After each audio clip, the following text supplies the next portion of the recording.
మీరు మళ్ళీ ఎంటర్ అయిన తర్వాత ఒకవేళ వర్మ గారు, ముందుగా మీకు ప్యానల్లో ఉన్న అందరికీ అట్లానే 99 టీవీ ప్రేక్షకులందరికీ నమస్కారాలు, గుడ్ ఈవినింగ్.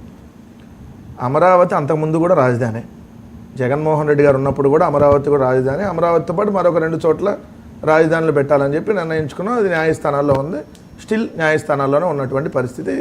ఇది ఒక పాయింట్. రెండోది, జగన్మోహన్ రెడ్డి గారు ఎందుకు వెళ్ళలేదు, పిలిచారు కదా అంటే, రేపు పొద్దున మా ఇంట్లో కూడా ఫంక్షన్ ఉంది, మా ఇంట్లో జీతగాడి చేత మీకు ఇన్విటేషన్ పంపిస్తే వస్తారా మీరు? నేను ఫోన్ చేసి మిమ్మల్ని రమ్మనకుండా మా ఇంట్లో జీతగాడి చేత పంపిస్తే మీరు వస్తారా?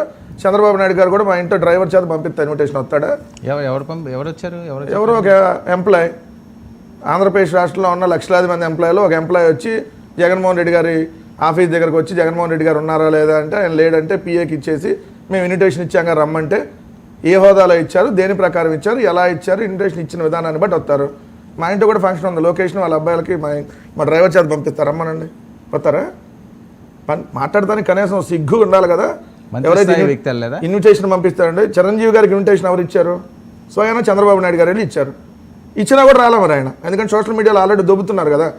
ఆ రోజు ఏదైతే 3 పంటలు పండేటటువంటి భూములు నాశనం చేస్తావు అమరావతి అని చెప్పి ఎన్నికలకు ముందు ఏదైతే చిరంజీవి గారిది ఒక ట్రోల్ అవుతుంది కదా, అందుకని రాలేదేమో అంటున్నారు. అసలు ఇది డిస్కషనా? జగన్మోహన్ రెడ్డి గారు వచ్చారా రాలేదు కానీ వచ్చిన వాళ్ళు ఏం పొడిశారు అంటున్నారు, దాని మీద చెప్పాలి కదా. నిన్న అట్టహాసంగా 276 ఎకరాలలో 6500 మంది పోలీసుల బందోబస్తుతో 37 మంది ఐపీఎస్లు, ట్రైనీ ఐపీఎస్లు, వేలాదిగా ప్రభుత్వ ఉద్యోగులు, వీళ్ళందరి సమక్షంలో 8000 బస్సులు, 5000 కార్లు, షోన్స్, మిగిలిన అన్ని బైకులు గీకులు అన్నీ వేసుకొని మొత్తం 5 లక్షల మందిని తరలిస్తున్నాం అని వాళ్ళే చెప్పారు కదా. ఎంత అయింది ఖర్చు? 5 లక్షల మందికి భోజనాలు, బ్రేక్ఫాస్టు ఇవన్నీ పెడితే ఎన్ని 100 కోట్లు ఖర్చు అయింది. ఏమి ఇచ్చారు వచ్చినాక మోడీ గారు? అప్పుడు మీరే చెప్పారు కదా, ఏదైతే గుప్పెడ మట్టి, చెంబుడు నీళ్లు పెట్ట చల్లెళ్ళారని చెప్పారు కదా. ఇప్పుడు పెట్ట ఏం చల్లెళ్ళారు? ఏమన్నా ఒక రూపాయి ఏమన్నా ఇచ్చాడా? పవన్ కళ్యాణ్కి శాక్లెట్ ఇచ్చాడు, చంద్రబాబు నాయుడు గారికి పొగడ్తల బిస్కెట్లు ఇచ్చాడు. ఎంతకంటే మీరు పగలు తీసింది ఏంది?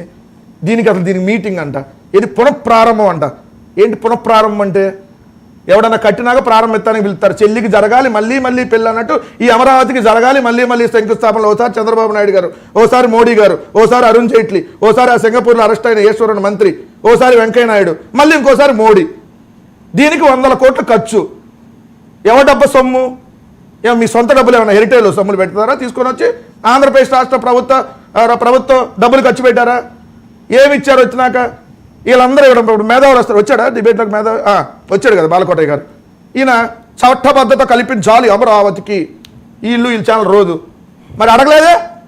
నోరు తెరిచి నోరు ఏమైనా పోయినాయా?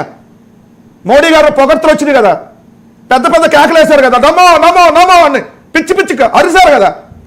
ఏది వెర్రి పొంతలో దొక్కింది కదా. ఆంధ్రప్రదేశ్ రాష్ట్రంలో అమరావతి రాజధానికి అయ్యా చట్టబద్ధత కల్పించండి. అడుక్కోలేకపోయారా?